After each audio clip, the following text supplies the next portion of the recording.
jadi di dalam service design itu apa? Di dalam menghasilkan sebuah SDP tadi atau service design portfolio itu service design package itu ada proses-proses yang direkomendasikan oleh ITIL sehingga proses tersebut dapat dilaksanakan oleh penyedia layanan. Apa saja?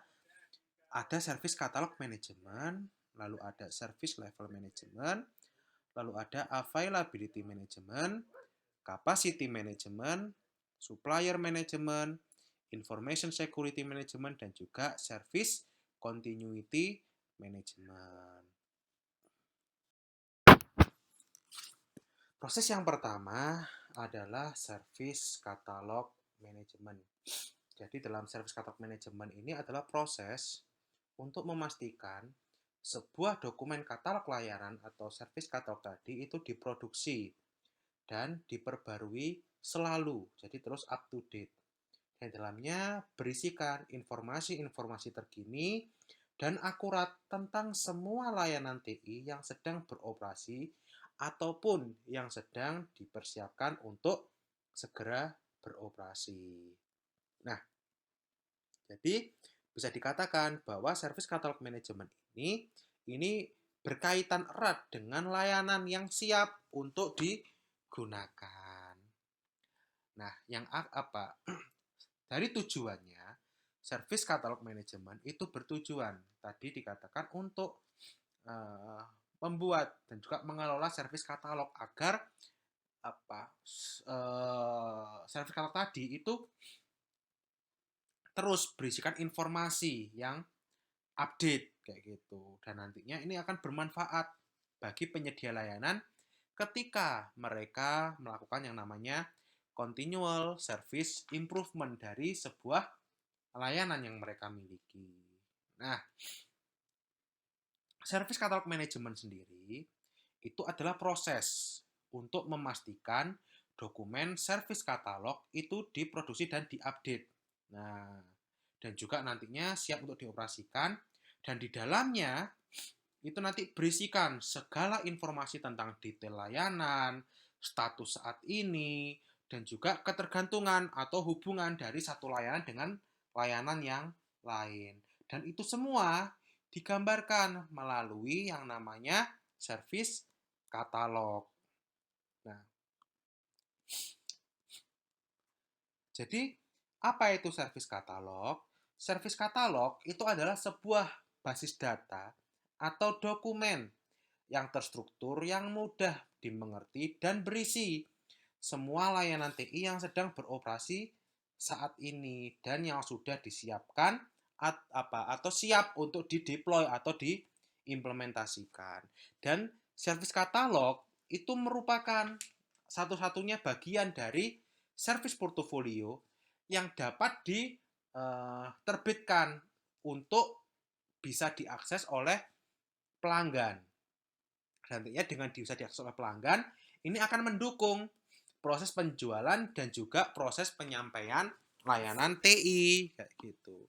Dan informasi yang disajikan di dalam service katalog itu dia harus mencakup informasi dari masing-masing layanan TI dalam berbagai banyak hal, misalnya waktu, media, kualitas, layanan, harga, serta prosedurnya.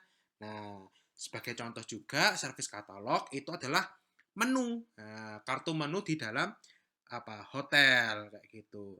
Dan service katalog sendiri itu dari sini bisa dikatakan sebagai daftar sederhana tentang layanan TI kayak gitu. Namun tidak hanya sekedar itu saja, bisa jadi service katalog itu dapat berupa sebuah software aplikasi yang memungkinkan staf itu melihat lebih detail informasi teknis dari tiap-tiap layanan TI kayak gitu. Dan service katalog itu merupakan bagian dari service portofolio, yang mana mungkin service portofolio itu memberikan gambaran mengenai layanan dalam memberikan nilai bisnis. Jadi dilihat kenapa customer itu mau beli ke kita. Sementara service katalog itu lebih pada layanan yang akan kita berikan kepada customer. Jadi bisa diakses oleh pihak luar. Itu adalah service katalog. Dan dari segi kegunaan, service katalog sendiri itu bisa digunakan untuk mengidentifikasi standar pelayanan bagi pengguna. Sementara bagi manajemen itu dapat digunakan untuk mencocokkan pola permintaan pelanggan, memahami dan mengelola layanan pelanggan dan layanan pendukung sebagai panduan referensi bagi mungkin staff service desk untuk mendukung penjualan dan juga layanan TI. Service katalog sendiri itu memiliki beberapa jenis ya. Jadi kalau di dalam service katalog itu kita mengenal istilah views. Jadi views itu adalah cara untuk menyajikan informasi di dalam service katalog. Nah, nantinya melalui sebuah view itu penyedia layanan itu dapat membatasi informasi apa yang dapat diakses dan dibaca oleh pengguna tertentu kayak gitu. Jadi dilihat ditinjau dari detail informasinya ataupun hal-hal yang lainnya gitu.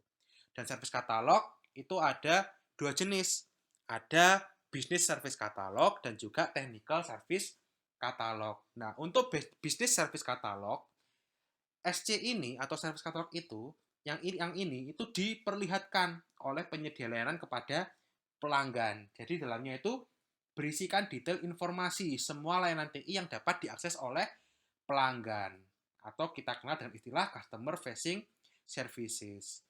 Termasuk di dalamnya nanti adalah informasi mengenai hubungan layanan tersebut dengan unit-unit bisnis dan proses-proses yang tergantung pada layanan tersebut. Dan juga yang kedua, ada technical service katalog. Nah, jadi ini adalah service katalog yang diperlihatkan oleh penyedia layanan kepada staf teknis atau anggota penyedia layanan gitu. Dan biasanya service katalog ini itu berisikan detail informasi terkait semua layanan TI yang disampaikan kepada pelanggan yang dilengkapi dengan informasi layanan-layanan TI pendukung atau supporting IT services. Bahkan juga mungkin ada customer facing services-nya itu apa yang mendukungnya, kemudian komponennya apa, configuration management configuration manager juga itemnya itu apa, dan juga layanan-layanan pendukung lainnya itu semua digambarkan dalam technical service katalog. Nah, 2 tipe ini itu kita kenal dengan istilah two view service katalog. Kenapa kok disebutkan two view service katalog? Karena dibagi dari 2 sudut pandang kayak gitu, 2 cara. Nah, bahkan ada yang namanya three view service katalog. Nah, ini untuk three view service katalog ini saya jadikan tugas bagi kalian. Nanti kalian jadikan satu ya di dokumen penugasan yang selama ini kalian buat atau yang saya minta. Nah, kemudian di dalam service katalog manajemen sendiri itu ada aktivitas-aktivitasnya loh.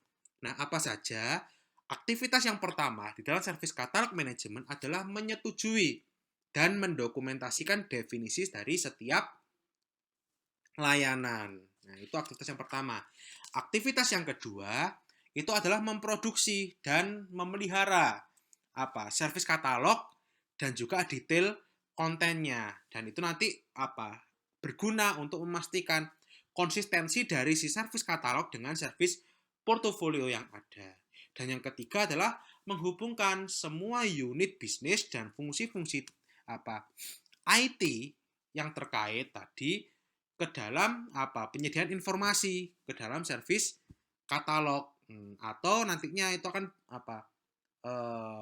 disesuaikanlah dengan informasi di dalam service katalog. Dan di dalam service katalog sendiri nanti, dalam service katalog manajemen, ketika akan melakukan assessment atau pengukuran, kita bisa melihat dari 4 hal. Pertama adalah akurasi dari informasi yang ada di dalam service katalog. Yang kedua, juga dilihat dari jumlah perbaikan yang dibuat di dalam service katalog. Dan yang ketiga, dari customer feedback. Itu juga akan menjadi bahan penilaian dari service katalog dan juga jumlah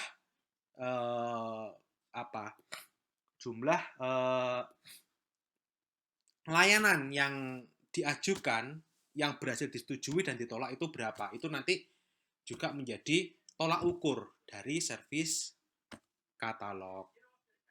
Nah, berikutnya adalah proses yang kedua.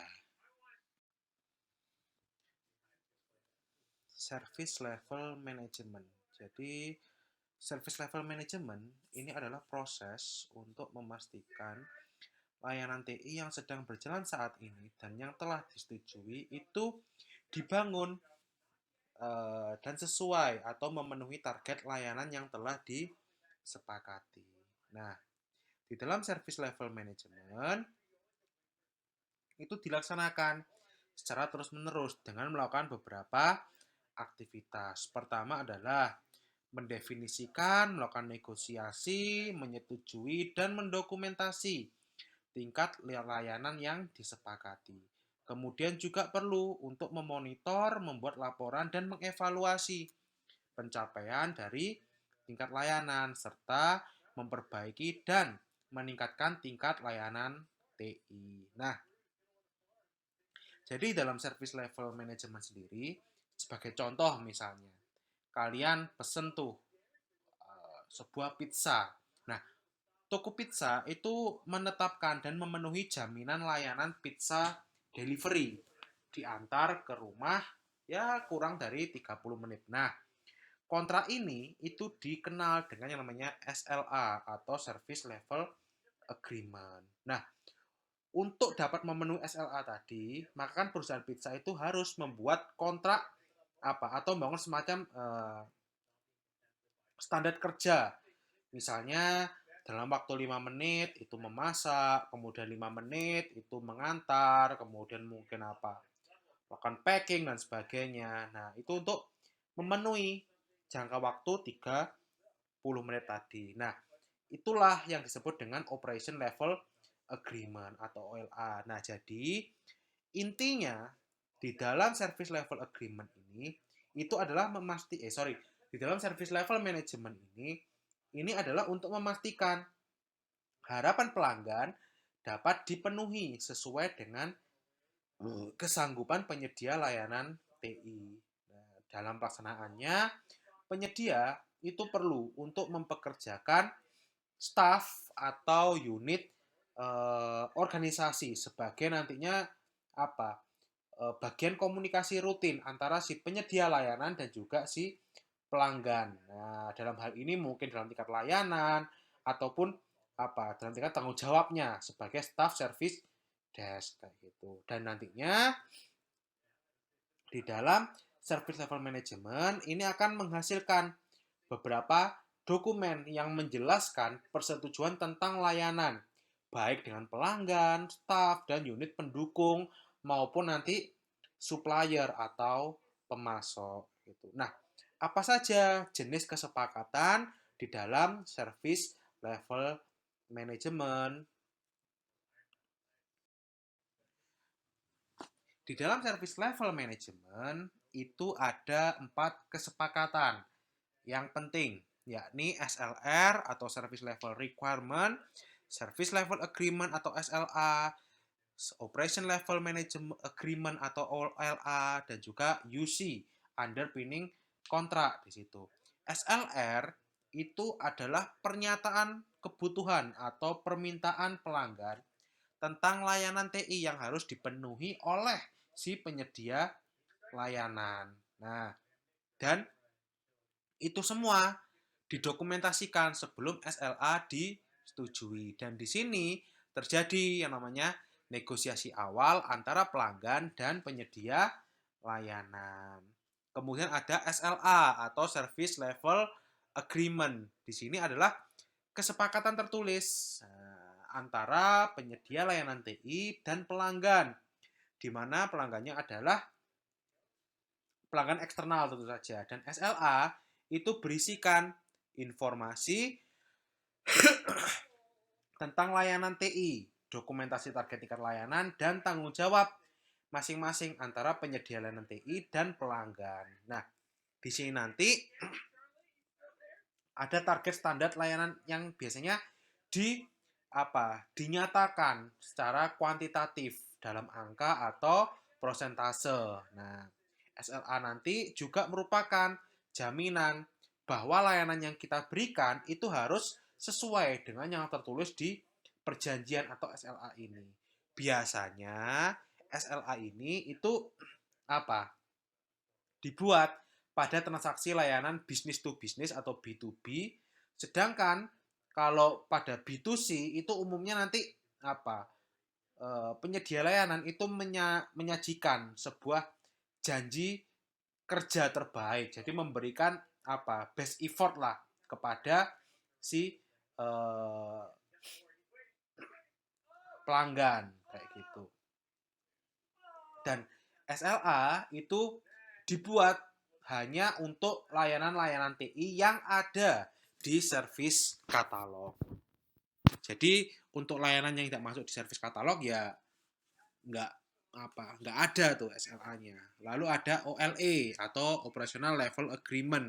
Jadi di sini adalah sebuah kesepakatan antara penyedia layanan TI dan bagian lain dari organisasi yang bekerja sama untuk menyediakan layanan TI kayak gitu.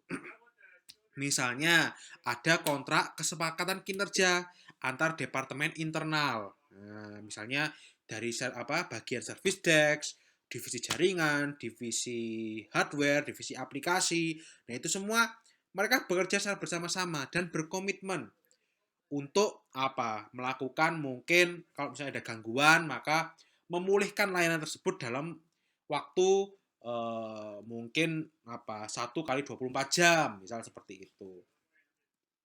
Lalu ada UC atau underpinning kontrak di situ. Jadi UC itu adalah kontrak tertulis antara penyedia layanan TI dan pihak ketiga atau kita kenal dengan istilah pemasok, supplier.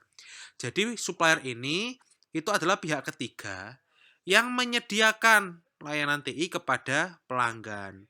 Jadi UC sendiri itu mencoba untuk mendefinisikan target dan tanggung jawab pemasok untuk memenuhi tingkat layanan yang telah disetujui di dalam SLA kayak gitu. Misal di dalam UC itu ada proses pemilihan supplier, negosiasi, pembuatan kontrak, dan kontrol pemenuhan UC agar senantiasa sesuai dengan kebutuhan bisnis yang dilakukan oleh proses supplier management. Biasanya UC ini akan dilakukan oleh perusahaan yang mungkin mereka tidak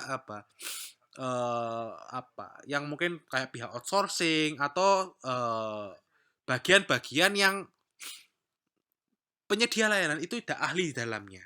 Nah, sehingga membutuhkan bantuan di dalam menyediakan. Dan nah, ini adalah gambar terbentuknya tadi SLA, OLA dan juga UC, di mana ketika customer melakukan kontak kesepakatan dengan organisasi manajemen, maka terwujudlah yang namanya SLA tadi. Kemudian ketika organisasi manajemen menyepakati, maka internal organisasi itu harus memenuhinya. Jadi terwujudlah yang namanya OLA. Dan juga ketika mereka membutuhkan bantuan dari supplier, maka terwujudlah yang namanya UC atau underpinning kontrak di situ. Nah, jadi di dalam SLA sendiri itu ada 3 jenis ya. Jadi ada SLA berbasis layanan atau service based SLA, ada customer base SLA dan juga multi level SLA. Nah, itu juga menjadi tugas kalian. Coba kalian cari mengenai eh, apa customer base SLA, service base SLA dan juga multi level SLA. Kalian cari dan juga kalian jelaskan. Nah, kembali lagi bahwa sebenarnya melalui SLA ini penyedia layanan atau perusahaan itu mereka dapat meningkatkan atau menjaga yang namanya customer satisfaction. Jadi melalui SLA itu akan terwujudlah sebuah tindakan untuk menjaga kepuasan pelanggan. Nah, seperti yang kita ketahui bahwa kepuasan pelanggan itu dapat menjadi parameter penting dalam kesuksesan sebuah layanan TI. Karena biasanya persepsi pelanggan dan juga persepsi penyedia layanan itu mungkin saja berbeda. Nah, jadi terkadang indikator kepuasannya pun juga berbeda. Nah, dan itu mungkin disebabkan karena SLA yang dibuat itu tidak memenuhi kebutuhan customer misalnya. Atau pelanggan itu tidak mengkomunikasikan kira-kira tingkat yang disepakati dengan apa penyedia layanan itu seperti apa, sejauh mana, sehingga muncullah yang namanya keluhan. Nah, atau target SLA tadi tidak dapat diukur secara akurat. Nah, dengan apa? Makanya dalam SLM ini sebenarnya bisa menjadi semacam acuan bagi penyedia layanan untuk mengukur pencapaian target layanan TI dan juga kepuasan pelanggan. Jadi ada banyak hal lah sebenarnya yang mempengaruhi kenapa kok persepsi penyedia layanan juga persepsi pelanggan itu berbeda. Nah, di dalam SLM sendiri itu ada aktivitas-aktivitas yang dilakukan kayak gitu. Dan aktivitas dalam SLM ini itu sangat berkaitan erat dengan proses bisnis relationship management yang kita bahas di video sebelumnya, di mana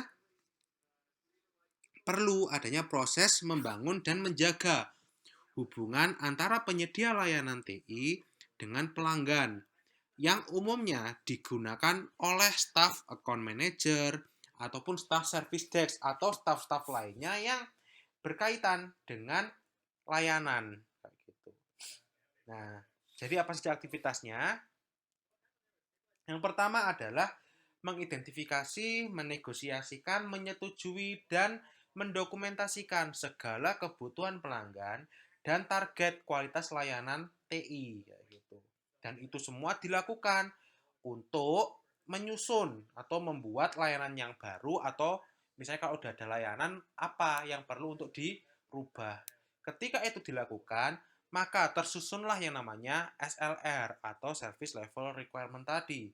Kemudian dilakukan negosiasi itu. Nah, dibuatlah persetujuan syarat dan target layanan, itu semua dibuat sehingga terwujudlah yang namanya SLA atau Service Level Agreement.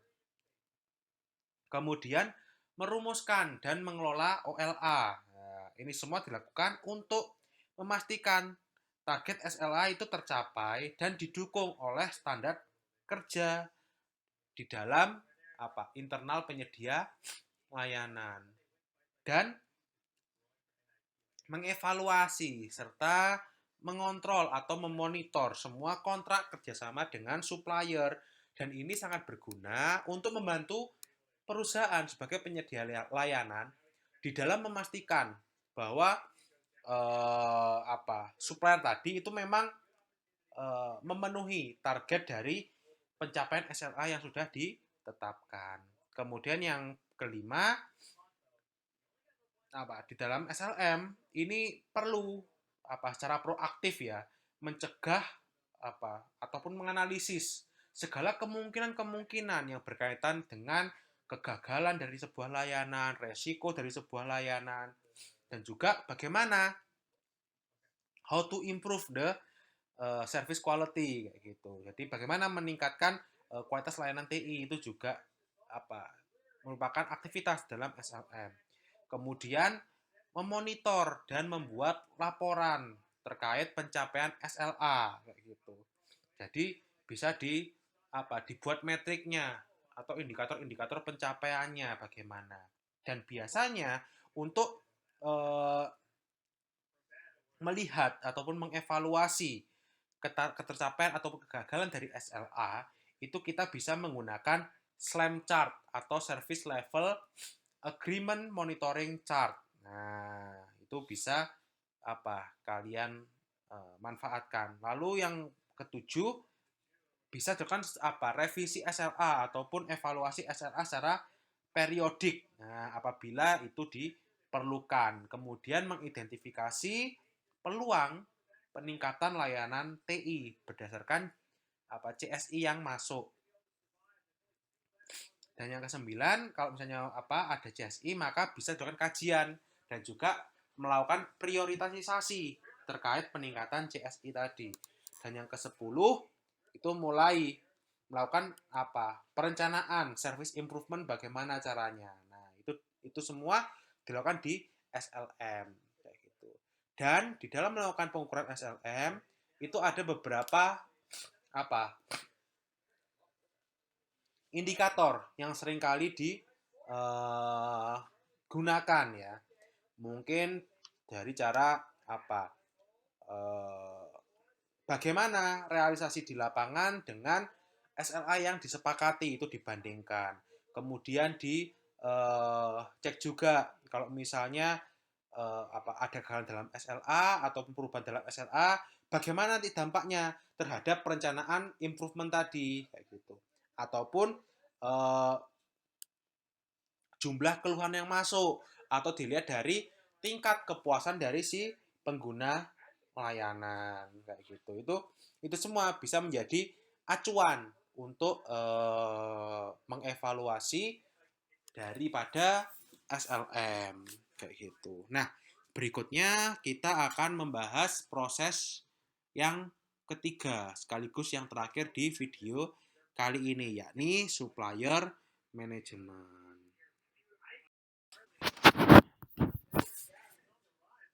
Terkait dengan supplier management, jadi kita harus memahami beberapa hal ya.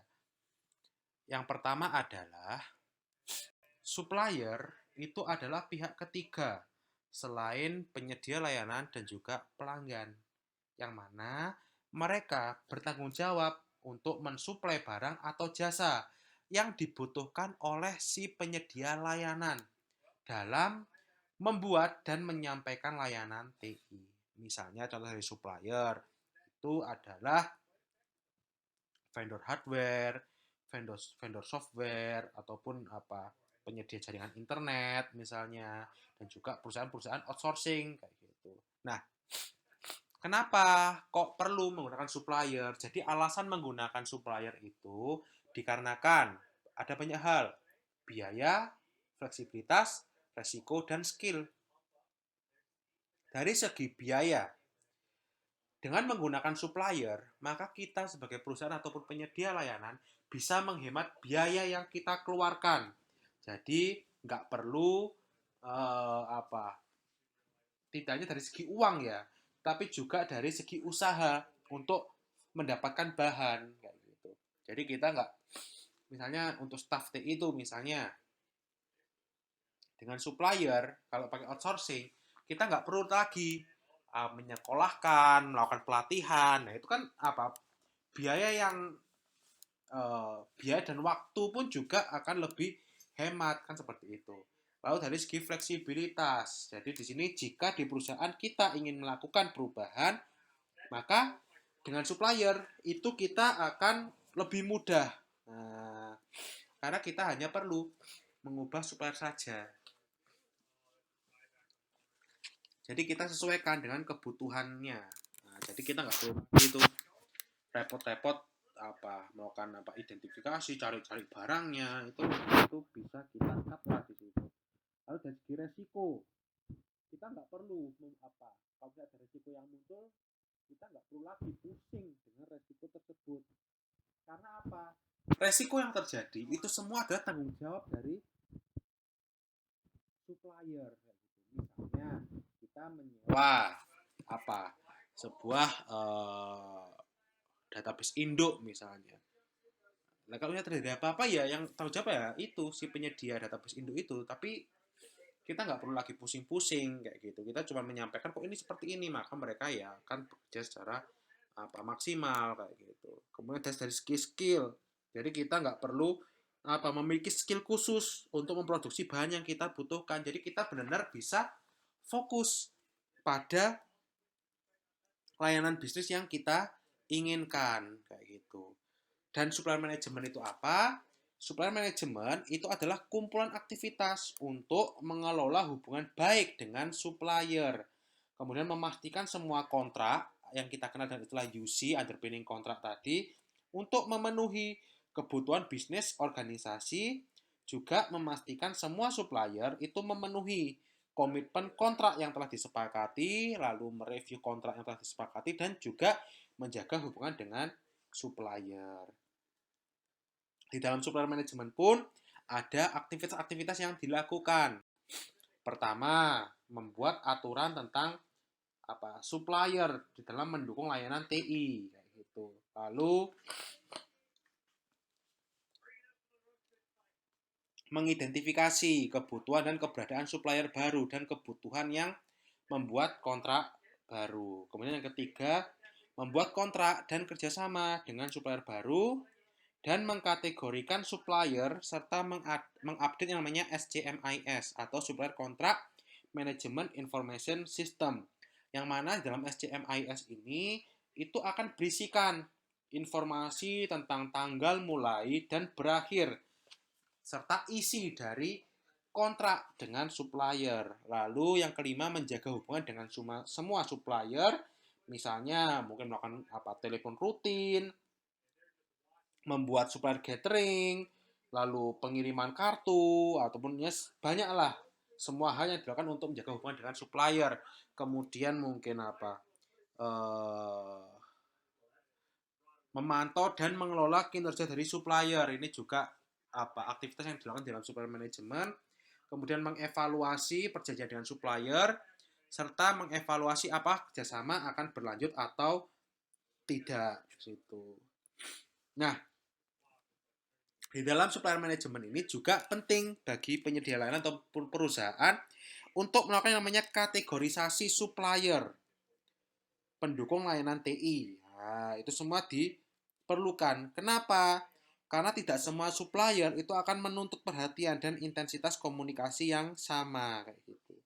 Misalnya gini, sebuah perusahaan itu memiliki supplier kertas ataupun supplier printer lah. Nah ini kan nggak perlu komunikasi yang intensif kan tidak perlu karena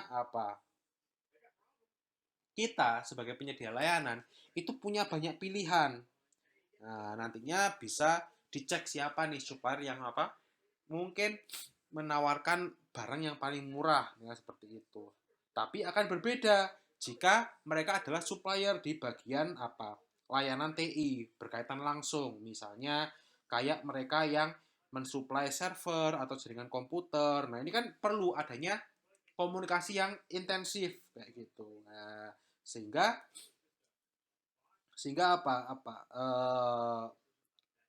kontrak yang terjalin itu memang terjaga dengan baik. Oleh karena itu, di dalam melakukan pengkategorisasian dari supplier, itu kita bisa membagi supplier berdasarkan 4 jenis. Ada yang namanya strategic supplier, lalu ada yang namanya tactical supplier, ada yang namanya operational supplier, dan juga commodity supplier. Di mana strategic supplier ini adalah supplier yang mensuplai bagian-bagian layanan TI yang memiliki value tinggi. Nah, dan apabila nanti masalah supply itu bermasalah, maka akan ada dampak yang besar bagi layanan TI. Misalnya untuk layanan ATM bank. Nah, di sini supplier strategis itu kan dia perlu untuk menjaga informasi rahasia yang dimiliki oleh bank. Lalu ada tactical supplier. Ini adalah supplier apa yang memiliki mungkin value-nya medium dan juga resiko dan dampak yang dibawa itu juga medium. Sebagai contoh mungkin supplier hardware dan juga software kayak gitu. Lalu ada operasional supplier di mana ini value-nya rendah sekali dan kalaupun apa resiko dan dampaknya itu mungkin ya masih sedang dan juga tinggi. Nah, atau resikonya dan dampaknya juga rendah. Namun value-nya itu tinggi. Misalnya adalah sebagai contoh tuh supplier internet. Nah, itu mungkin bersifat tidak terlalu penting kayak gitu. Tetapi kalau misalnya terjadi pemutusan atau apa, itu dampaknya luar biasa pengaruhnya. Dan juga komoditi supplier ini supplier yang value-nya itu paling rendah, resiko dan dampaknya pun juga rendah terhadap layanan IT. Nah, misalnya kayak supplier kertas atau hal-hal lain lah yang mungkin dilakukan hanya ketika butuh saja kayak gitu. Nah, jadi itu materi untuk apa pertemuan kali ini. Oke, untuk 4 proses yang lainnya akan dibahas di video selanjutnya di pertemuan berikutnya. Oke, kalau gitu sampai di sini. Selamat pagi, selamat siang, sore, malam tergantung kapan kalian menontonnya. Wassalamualaikum warahmatullahi wabarakatuh.